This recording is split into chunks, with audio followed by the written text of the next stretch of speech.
So, are you looking to do any morning shopping? I am. What Shopping. am Okay. I'm going to look for a new dagger. Ooh. What kind of dagger? Mm, one that will aid me in our ventures as we go forth. Whether Hmm. that's a magical one or just very well made by a really awesome weaponsmith. All right. You end up in one of the local weapons dealers, and you know that magical weapons are not entirely unheard of. They're not crazy, right? Um, but none of them are just plus something. They're all a little strange. So this local weaponsmith, he welcomes you into his shop, and he points out a series of daggers that are wrought iron and reinforced steel, and one of them has like threads of gold wound through the blade. Um, he says that each of them are between 5 and 15 coin, basically.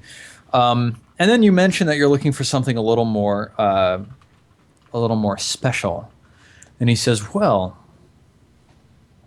I've just recently come into possession of a rather interesting piece, a dagger named Night Black, which I haven't tried this myself, but it's said that if you are to stab yourself with the dagger, it will render you invisible until such time as you draw undue attention to yourself." Was that made by the same people who talked about the iOS waterproofing your iPhone? Because that sounds like a big scam. Yeah.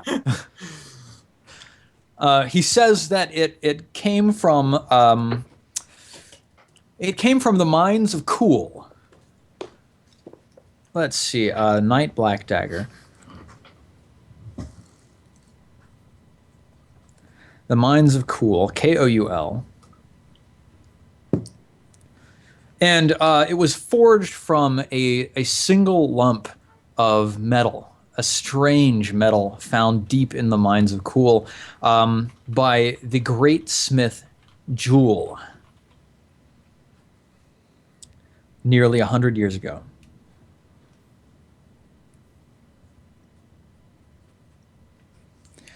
And he looks you in the eye and he says, "Now, I'm certain that I could get 150 coin for this from any old traveler.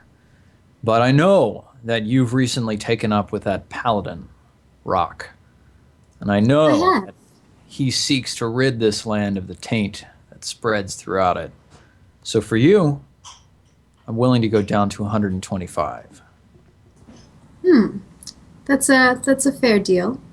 What if I were to present you with a book that might interest you? He sort of looks askance at you and he says, "Miss, I'm a smith. I actually never learned my letters." Yeah, but this book is something that you would be very interested in. He sort of cocks his head. He says, "I very much doubt that. What do you have?" I pull out of my pouch this blue book with kind of like gold written letters on it here, and Hmm. or not letters, it's actually drawn on it is a great axe. Ah, And I cool. present it to him.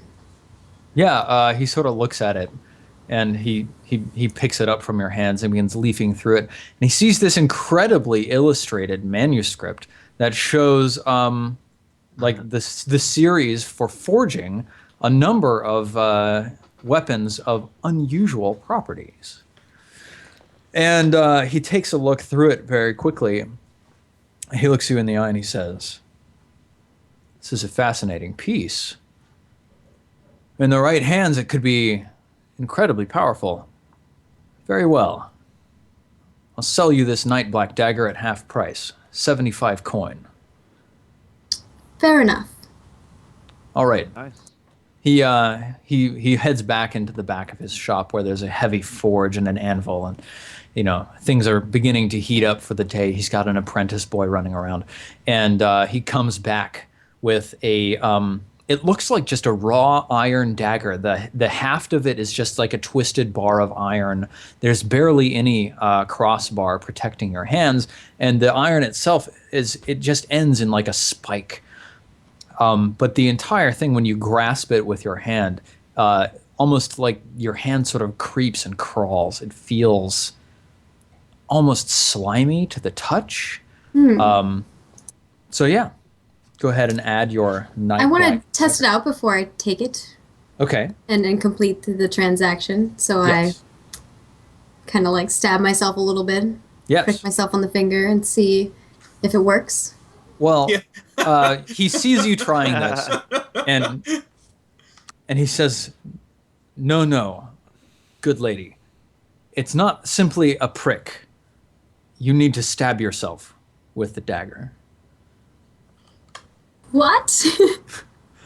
He says, "Yes, I'm sorry if I wasn't clear earlier. The legend states that when you plunge it into your flesh, you will become invisible."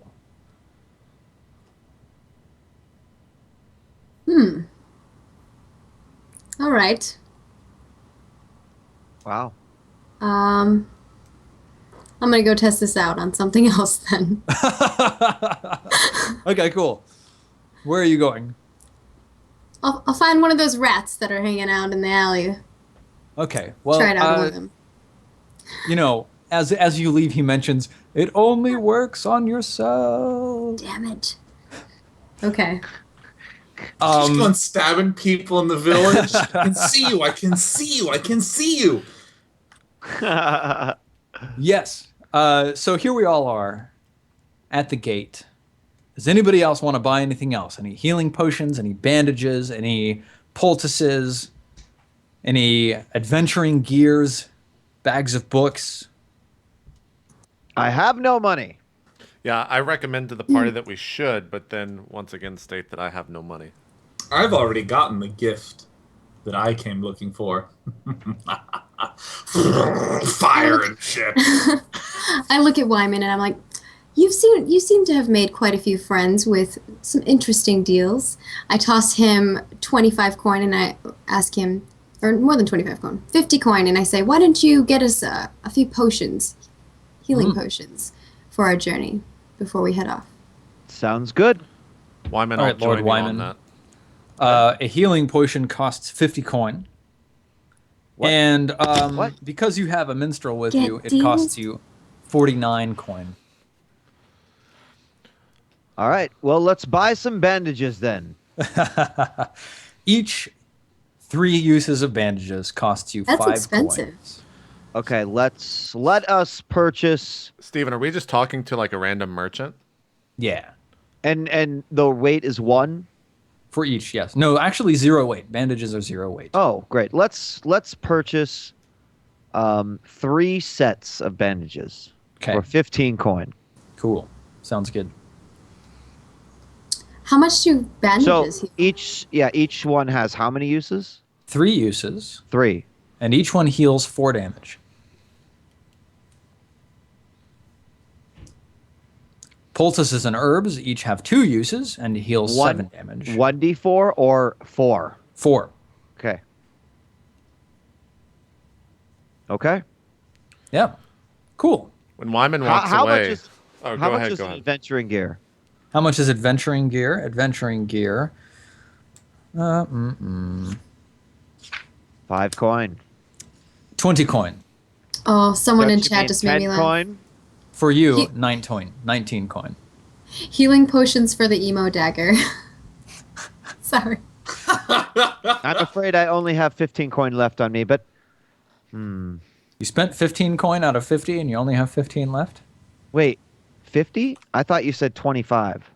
I said 25 at first, but then I was like, make it 50. It seems that I found this extra coin in my pouch here. I will take an adventuring pack. We needed lots of healings. Yep. Cool. All right. Yeah, you just like grab a random collection of stuff, chalk, poles, spikes, ropes, lamp oil, Oh, lamps, these torches, gummy bears too. I'll take gummy those bears. as well. Yeah. Gummy bears, gummy gloves, So eyelash. much for me for seeing myself being stabbed quite a bit. So you spent 35 or 33 coin or so. You've got 17 coin left. Anything else on your shopping list? I suppose after all of this that I've just purchased, it seems to me like selling me a healing potion at the discount of 3 coin would be quite good, so I can not have to burden myself with this coin on the adventure. A discount of 3 coin, so 47 coin instead of 50? I thought you said a healing potion was 20. No, sir. Adventuring gear is 20. Oh, I asked the merchant how many healing potions He said has. healing potions were 50 coin. Steven, how But many healing 49 potions does because he you're have? awesome. I laugh at Wyman. Maybe you should sing another song to get Rock. yourself some more coin. You've managed to find an out of the way sort of hedge witch. And she can basically whip you up as many healing potions as you need. I tell her to aid us in this quest, I'm demanding by divine authority that you give us 10 healing potions right this moment. My God will strike you down where you stand. Are you executing your I am the law? Yeah. Oh my God. nice. Okay. This is after Lord Wyman's already accrued whatever he's buying. Yeah. Okay. Okay. So roll your plus charisma. Oh, for fuck's sake, please be good. It's not bad. Meanwhile, Sean's picking flowers. Okay. Not bad. They choose one. Okay, so she holds up her hands and she says, I don't want any trouble. And then she backs away and then dives out the window. And then you hear her running.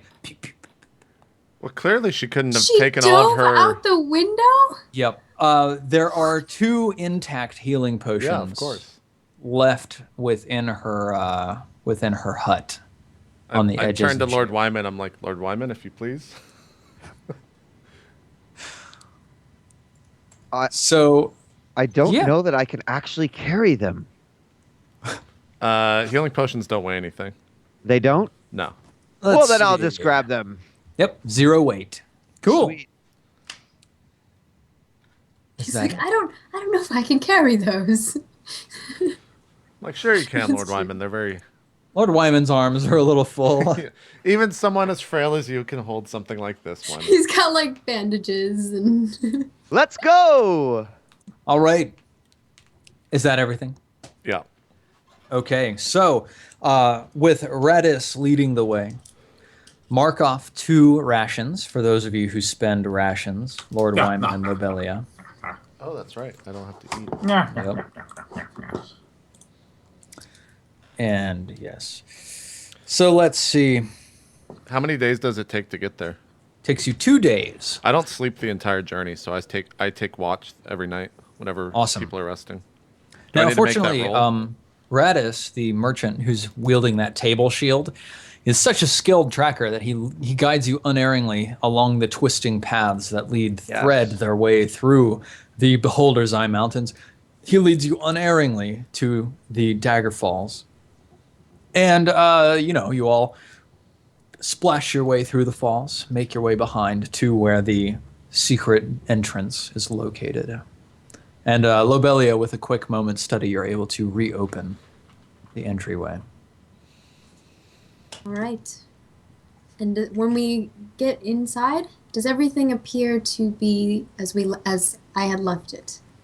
Now you're just in this long staircase that leads deep down into the earth. So, what are you doing now? Are you gonna Continue. delve into the dungeon? Yes. All right. Onward we go. Although I think we should probably have a marching order of some sort. Yes. What is the marching order? Hi ho, into the cave we go. I'll go first with Itog and Quellum at my sides, and then Okay. I command Hyam, Radius, and Thrash to be back with the party. Okay. I am Radis. I will probably follow right behind. Okay. Rock put and them his there. crew. Mm-hmm. I will be at the far back, behind everyone, keeping a reasonable distance and my eye on all. I roll out. So then we'll put Lord Wyman third. As Lady Amsel was as well. Now, Lord Wyman, you've Actually- got Thash at your side. Oh, Thash, yes. Yeah, and all along this journey, he's been pestering you with questions about, what is it like to travel the world, and how many songs do you know, and when did you learn to play what do you play? You sing. When did you learn to sing? And all sorts of stuff. He's really very taken with you. Now, Stephen, as I take my first step inside, yes. I have one hand on my songbook and I simply say, "Here we are, new ground I stand. Tell me something about this land." Whoa. And use my racial passive. Your racial passive. Yes. One fact from the history of that location. Okay. 20 years ago, shortly after the time of Cathrist, there was a great earthquake.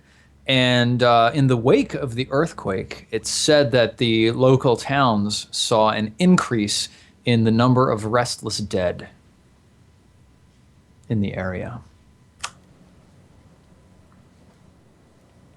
Okay. So let's see. Rock is leading the way with Itog and Quellim. Yep. Lobelia, do you want Hyam to be with you? He is a burglar. Sure. And an addict. How long our travels as we've been marching our way, as you hear out in the background? I don't know if you hear that. We kind of discussed some things, traded some secrets here and there Yeah. about how we find traps and things that are shiny. Yeah. Hyam, he's sort of very humbly demurs. He says, "Oh, well, my lady, I simply find most traps by stumbling into them." So, as soon Valid as strat. you get about halfway down this staircase, and each of you again feels that familiar now. Well, not familiar to some of you. Lobelia, you feel the familiar sensation of leaving the safety of the open world behind and entering a place that is strange, made for people who are not like you, by people who are not like you, and has a rich and dense history that is simultaneously strange and deadly. Each of you feel this sense as you cross the threshold, and as you descend deeper into the earth, it becomes almost pitch black. At one point, Rock, Itog turns to you and he says, "Hey, Rock, you got a torch?" No, I forgot that, and I turned to my other companion, who is Quellim, and ask him to light his torch. Quellim spreads his hands. Quellim is wielding a spear and a net. So he's got a spear and he doesn't have a torch? No, What, is he's he got a ready to spear in one fish? hand What's he and a doing? net in another hand. And he sort of spreads his hands and he says, "I don't know what you want. I have a spear and a net, not a torch. I thought see. you had torches. I thought we covered this. Rock, what are you doing?" I am very sorry, Quelm. Guys, do we have a torch? I raise my hand and I'm like, I have something, not a torch, but useful. I pull it out of my pouch. It's the Everlit candle. Aha. Now I have two of them, unfortunately. Okay. So the everlit candle sheds light out to the close distance. Okay. So, you can see where you're going, but anything outside of like arm's reach is still bathed in darkness. She hands me the candle, and I'm just like, well, Itog, you can have this and walk with this. I'll stay weapons ready. All right. Itog shifts his scimitar over to his right hand, holds the candle high with his left hand, begins advancing. So, let's see here. You all, you head down, and as you descend, you begin hearing this sort of wet, squelchy sound. as you descend down these Does it staircases. sound cube-like and gelatinous? Irolo, from your time in the forests, I don't know if you really are familiar with the things which are both cube-like and gelatinous, but you have come across various gelatinous things in your time, though not in the shape of cubes. And it does sound somewhat gelatinous to your keen... Are you an elf? Your keen elven ears? I'm an elf. My keen Yeah. elven, my long, sharp elven ears, and my wild eyes looking into the darkness. My ears tweaking in that cat-like fashion. Yeah. It does sound a little gelatinous. So, Rock, you leading this expedition. What do you do? I can't see that far in front of me, right? Because the candle. Correct. How far is Lord Wyman? Can I hear that sound too? Yes, you all hear this. Okay. I exclaimed to Itog, Itog, go check that out. See what that noise is. We'll be right behind you. Interesting. We'll be right here if you need us to And, throw and a as he knife. goes, and Quellum kind of walks forward. I put my hand in front of Quellum.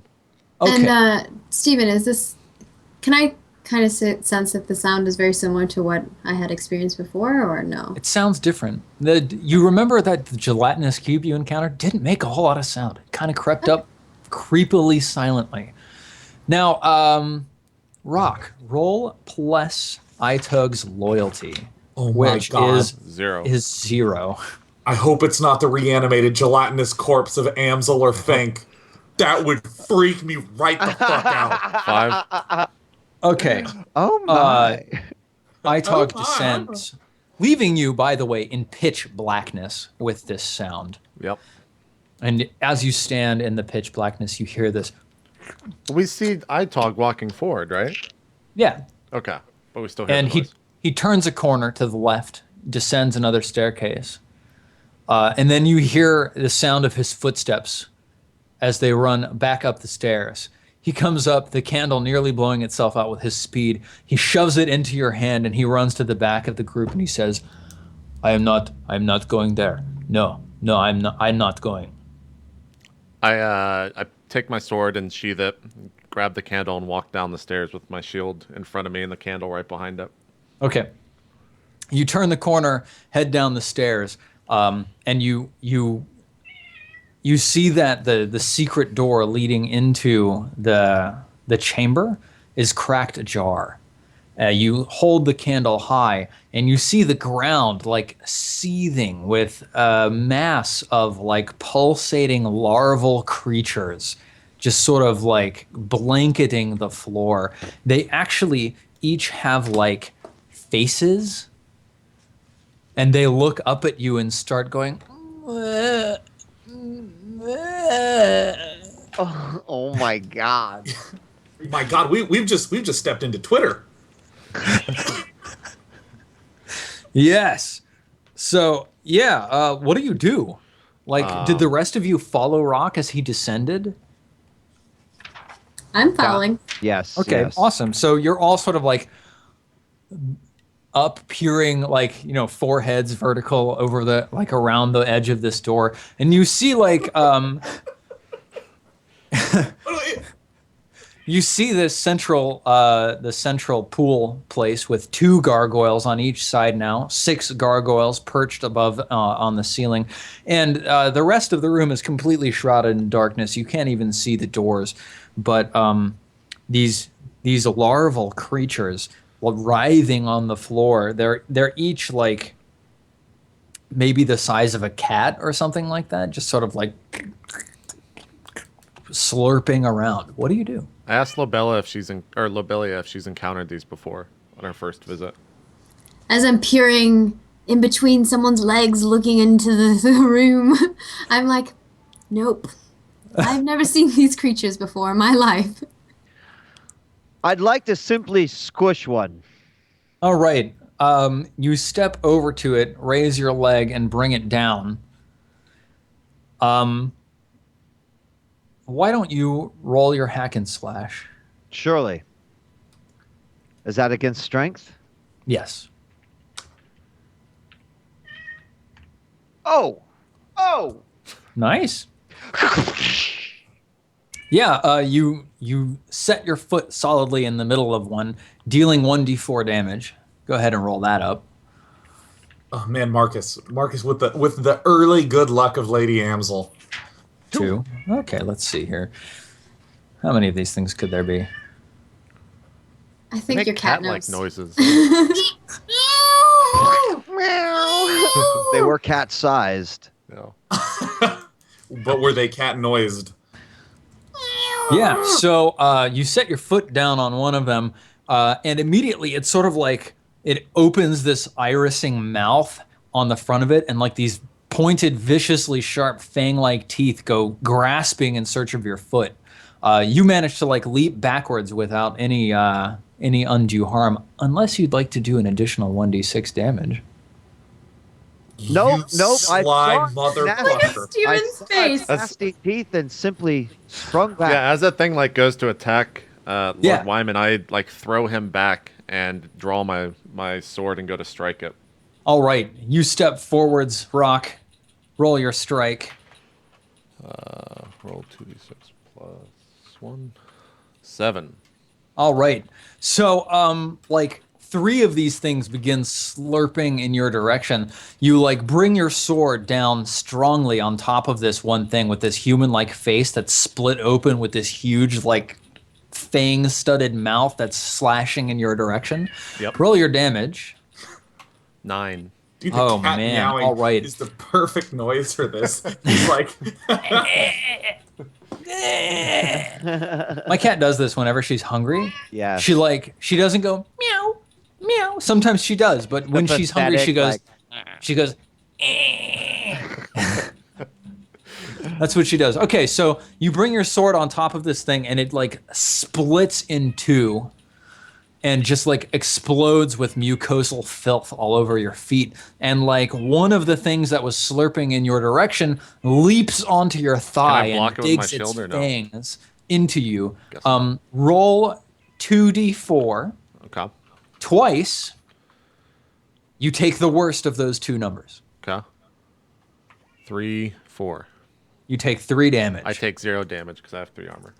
All right. So what kind of armor are you wearing? I believe it's scale Awesome armor. It's a scale armor. Awesome. So And you've then I got, have like, my shield as well, so it's 2 armor plus 1 armor for the shield. Yeah. You've got these overlapping scales guarding your thigh, and it just like begins slurping wetly against these scales on your thigh. slurping. What are the rest of you doing while this is going on? Like, So Itog I'm is in the back going, no, and Quellam is like, these things are gross. Hayam is standing right next to Lobelia like, what on earth is this? Ugh. I'm in the far back, and I'm staring with discerning eyes to try to identify where the weakest, best spot to strike is. Okay, awesome. The forest is not impulsive. The spirit of the forest is observant and careful with when it chooses to strike.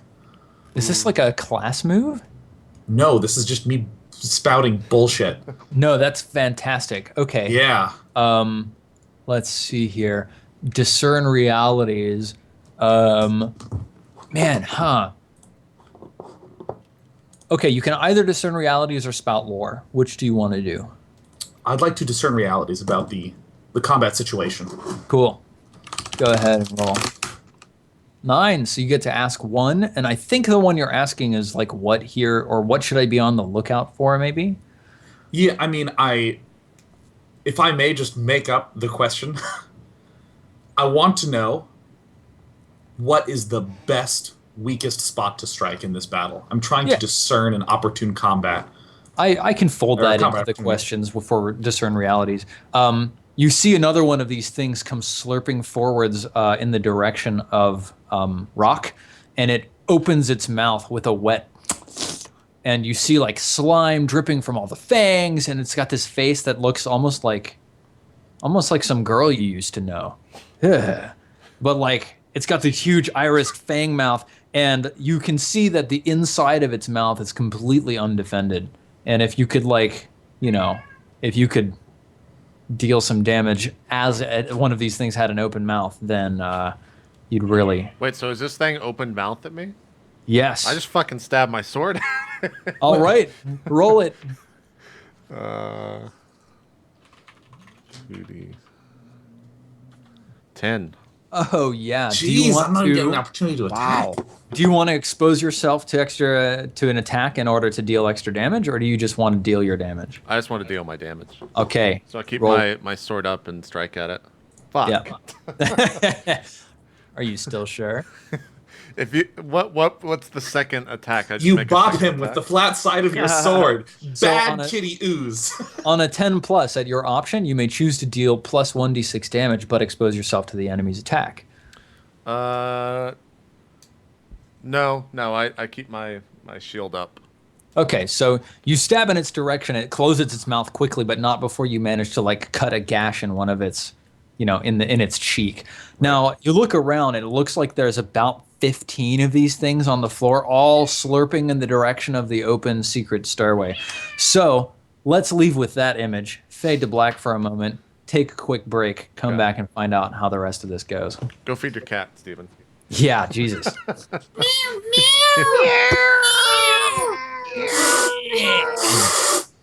Good. We're just fading to black on that. We'll see you guys in a bit.